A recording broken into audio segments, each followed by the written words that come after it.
The Hebrew Bible begins like this. When God began to create heaven and earth, the earth being unformed and void, with darkness over the surface of the deep and a wind from God sweeping over the water, God said, "Let there be light." And there was light. God saw that the light was good, and God separated the light from the darkness. This reading may be a little different from what we might remember from TV or those of us who had catechism. The usual reading starts, "In the beginning," maybe you remember, but I'm using the Hebrew Study Bible translation because I think it's good to give rabbinic scholars their due because this is really their book. Anyway, there's this idea that we have today, this idea of creation from nothing, ex nihilo. It's worth kind of separating that from what the book actually says. Thousands of years of interpretation tends to add layers. So going back down gives you some insights. So here at that Genesis 1, God is working with something. In this passage, the primordial stuff of the universe is not absent. There's clearly something there, something unformed and void. Something. And what God does is powerful, astonishing, and revolutionary. God creates order out of formlessness, out of the deep, out of chaos. God separates light from dark, day from night, water above from water below, sky from land, order, creation. Everything has a nature that separates it, that defines it. And when things get messy, when lines cross, when separation is lost, everyone freaks out. Why? Well, it's simple. Because chaos is always at the gates, ready to come forth once more, to come forth to swallow us all and cover the face of the deep forever and ever, world without end. Amen. It's scary. Now, the book of Genesis may be an odd place to begin this morning, a morning that we're supposed to be talking about Monsterfication, making monsters. But hey, this is church, and we didn't get all dressed up for nothing now, did we? No, I don't know. I didn't. That's okay. So yes, today we're going to talk about monsters. We love monsters, don't we? Here in the early part of the 21st century, monsters are everywhere in our culture. We have overwhelming monsters like Godzilla and King Kong. We've still got lots of classic monsters like Dracula and Frankenstein and the Mummy. Movie monsters like Freddy Krueger and Jason Voorhees are making the rounds. Internet monsters like Slender Man and the Blair Witch. Comic book monsters like Ultron and Thanos. Even friendly monsters like Shrek, Chewbacca, Pokemon, and Mike Wazowski. Today, monsters are beloved and reviled, and sometimes both at the same time. And maybe that's because, as writer Mike Carey once said, we make our own monsters, then fear them for what they show us about ourselves. And that's true, isn't it?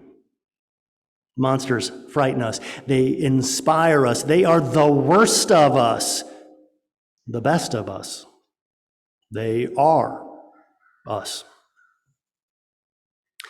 Which makes this an excellent time to do our thing. So I'm going to ask the tech team now to invite our remote guests back into the sanctuary if we can. See if we can get them coming in. I'm looking, there they are. Great. So This is a good time for you all to get your cameras back on. I know you're snoozing out there, that's fine. So we're going to remove the Zoom spotlight, all right? We're going to hopefully get on your own screens what we're seeing here, the gallery view. Again, if you haven't activated your camera, now is an excellent time to do that. So for the rest of us here in the sanctuary and those of us online, what I'm going to ask you to do is, in the spirit of our friend, the Reverend Dr. Otis Moss III of Trinity Church here in Chicago, I want you all now to turn to a neighbor. Any neighbor. For those of you that are doubting, yes, I seriously mean it. Turn to you. I'm looking right at you. Go ahead and turn to a neighbor. Now, through your masks and using your indoor voices, I want you to repeat after me. Say, neighbor. Oh, neighbor. We make our monsters. Well done. Thank you. Thank you. The theme for this month is relationship. Relationship, that connection point that sits between two or more people, that tension line that connects us, that grounds us one to another. Relationship is the web that binds us all together. Lover to lover, parent to child, friend to friend, neighbor to neighbor, human to human. And it is the lack of that tie, that binding, that connection, whether it's through breakage or loss or just a lack. That is when we are tempted. Tempted to fill in the blanks with darkness. It's as if we're constantly making charts of our world, like we're some kind of medieval map maker, penciling in the world connection by connection, line by line, road by road. Here be treasure, X marks the spot, and off here, way off to the side, away from the center, away from us, separate, off to the very edge of the map in small, bold letters, terror, monsters. Here be dragons. We all do this. You do this, I do this, we all do this. We separate the known from the unknown. We try to understand, we look for rules, for regularities, for order. It's Darwinian. It's human nature. It's biblical. We are taught that separation, the act of putting order on chaos, is a holy act. God does it in Genesis, and the result is the world that we know. God asks his people to follow this example that he sets down, and the result is the covenant and the Hebrew legal codes. The Israelites then promptly failed to do any of this, and the result is tragedy. Ordering, separating, holy. I'm not sure how much you all know about keeping kosher. And I want to assure you that I'm not a rabbi, nor do I really pretend to be one. However, we can all read Deuteronomy and Leviticus if we want. We can read those rules, and we can understand that they are there to tell an observant Jew how they should behave. Even as theological tourists, we can wonder at those lists. Rabbis spend a lot of time wondering at those lists. Lists of animals that are appropriate and not appropriate for eating. Lists of how to manage a field, a vineyard, breed cattle, store seeds, make clothing. There's a lot there. And there's a lot of debate about why these rules were important. Why these in particular? One reading suggests that the ancients knew that some things were not pure in nature. And as the people of God, as the people of law, we should not partake of those things, lest we fall into disorder, lest we become mixed, lest we become impure, lest we then become lost to God, lest we become monstrous. The Bible is very old. The various books of the Hebrew Bible were written and redacted and edited back together over a 1,000-year period. It's actually a pretty cool story all by itself, but that's a sermon for another day. But would it surprise you if I told you this morning that the oldest stories in the Bible talk a lot about monsters? Do you know that? Anyone? It's true. It's true. Anyone here remember Genesis 6? Yes, this is a quiz. Who were the sons of God? Anybody know? Sons of God. Ever heard that one, sons of God? For the rest of you, you can just call that homework, okay? There we go. Excellent. Now, job done. Anyway, according to this story, here's the cliff notes. Here, according to this story, divine beings once came to earth. We have no idea who they were, where they came from, or what they were like. The Bible doesn't say. But they came to earth and married human beings, and their children were giants. That's what Genesis calls them, giants. And says that they were, quote, heroes of old, men of renown. We don't know what happened or why. But at some point, these people became a serious problem. Maybe some of you might remember the rest of Genesis 6, which talks about what God did to these heroes of old. Anybody remember Noah, the ark, the flood? Somehow, though, the giants survived the flood. They eventually settled in a land called Canaan. Maybe you remember that word, that place, Canaan. It's the not empty land that God promises to the descendants of Abraham, who was a descendant of Noah. Abraham goes to war with the giants and is rewarded with children and the birth of a new nation. Ever wonder why Exodus was 40 years long? I mean, you can go onto Google Maps and chart a walking course from Egypt to Israel. It's like 8 days. They were wandering for 40 years. Why 40 years? It's a punishment. What was it a punishment for? The Israelites refused to trust God and attack the giants as they were told. Some of the most bloodthirsty imagery in the Bible comes when the Israelites finally do the will of God and attack and conquer Canaan.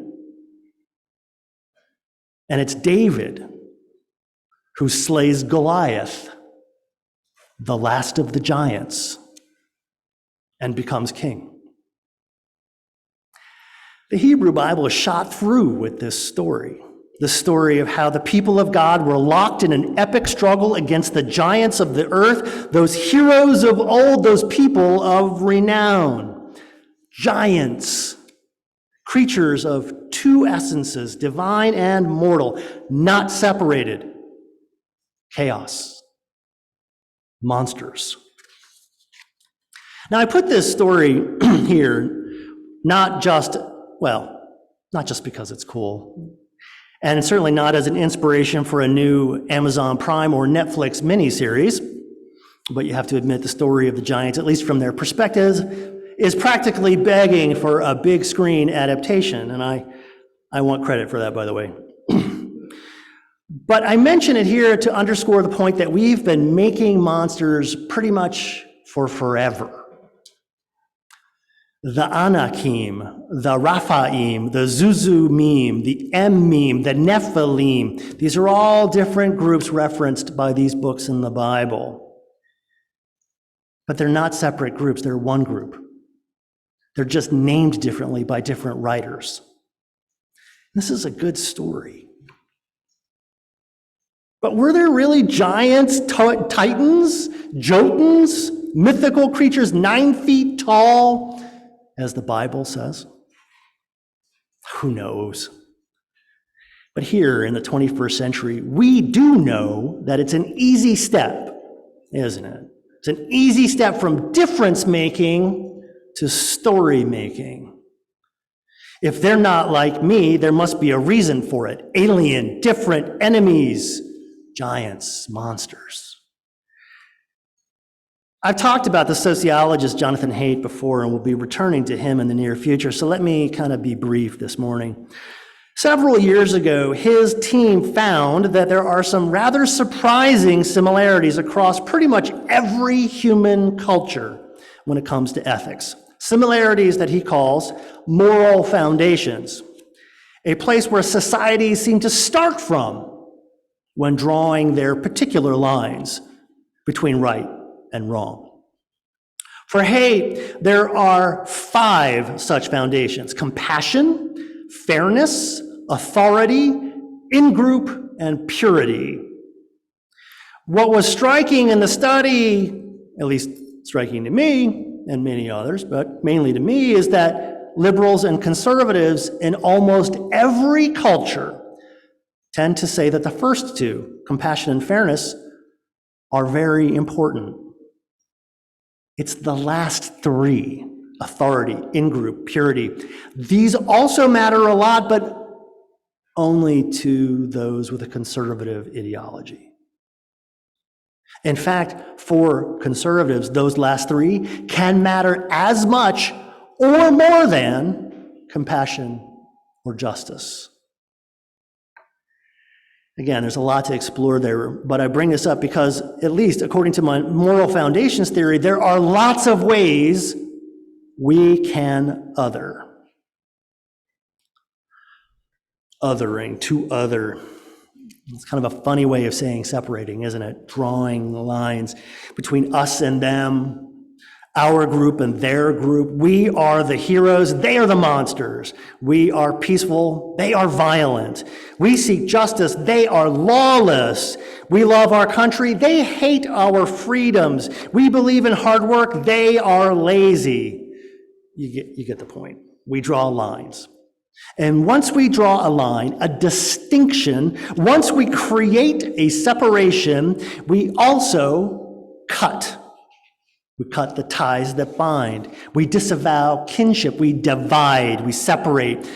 Whether those others are Sox fans or Cubs fans, whether they are Southerners or Midwesterners, Republicans or Democrats, liberals or conservatives, whether they are Jewish or black or Muslim or Haitian, or whatever desperate immigrant group we're opposed to helping today, whatever they are not us. They are other, they are separate, so we demonize them. We make monsters of them, because that makes hate easy. It makes separation easy. Like God, our intuitions, our reflexes, our lizard brains, all we're doing is separating the waters. We are making the world safe. We are banishing the giants. We are creating order on the face of the deep that threatens at every moment to swallow us up.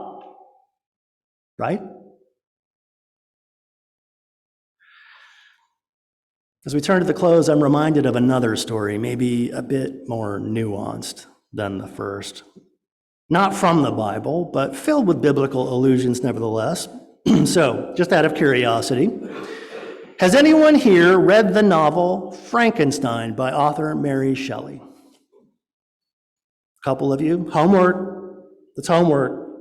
Anybody here seen the movie? I'm just great at homework. I love homework. Go check them both out. I don't think it's controversial to say at this point that this novel, the novel at least, and the movie with Robert De Niro is actually pretty close to that, but the novel published in 1818 pretty much launched both the science fiction genre and the horror genre. In the novel, Dr. Frankenfurter, just kidding, that's a different movie. Dr. Frankenstein uses the tools of modern science to create life. It's alive! Yeah. Frankenstein is the story of human arrogance and forbidden knowledge, a pursuit that leads to human suffering and alienation. And if that sounds like the story of Adam and Eve, it's supposed to. Anyway, we all know this story. Dr. Victor Frankenstein takes on the role of creator, steps into the formlessness, and separates life from death. Unfortunately for the creature he creates, Victor is not God. Instead, Victor is rather far from God. And what the story makes plain is that he is the real monster in the story, not the patchwork thing he creates. But it is through the eyes of the creature that we get to see what a monster truly is. Shelley writes for the creature, quote, "I do know that for the sympathy of one living being, I would make peace with all. I have love in me, the likes of which you can scarcely imagine, and rage, the likes of which you would not believe. If I cannot satisfy the one, I will indulge the other."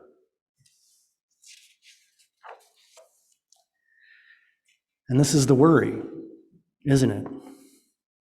Like Frankenstein's monster, like the giants of old, we have to wonder if we are creatures of two essences, don't we? We carry within us our lines, some that are given to us, some drawn by us. Lines between love and rage, between peace and war, between divine and profane, between each other. And that's where it all happens. In the crossing, in the breach. And this is where I'm left this morning with this unsettling thought. We make our monsters. To become the other is to become monstrous.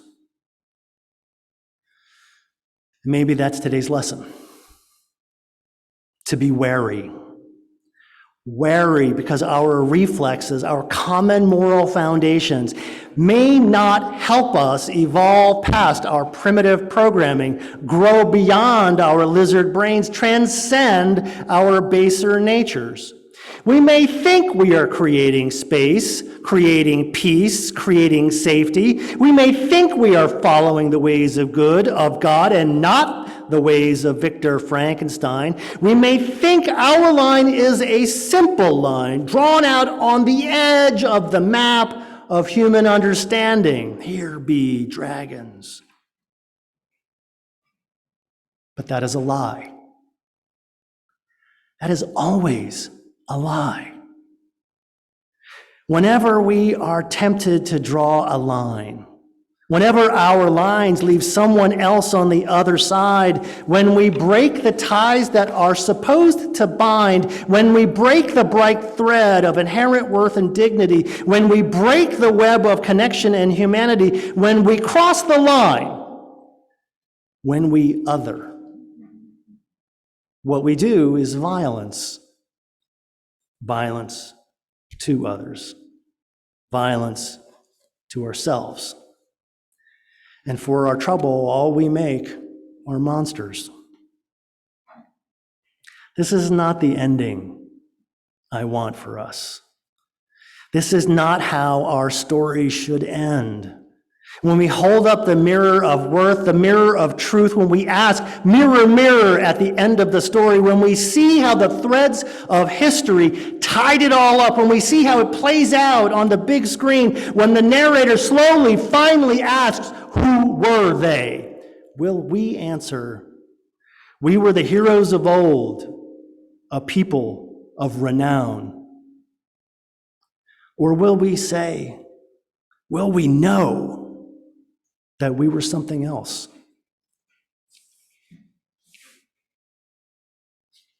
Amen, and blessed be. My friends, as we prepare to leave this place this morning, continue your journey in love. Do me a favor and just care for one another and care for this, our earth. Do justice and make peace. And as you go, know that whatever taste or touch you've had in this time and place of hope, joy, love, peace, compassion, or connection, that goes with you out into the world. We are different for having spent this time together. So remember, live boldly and with thanksgiving.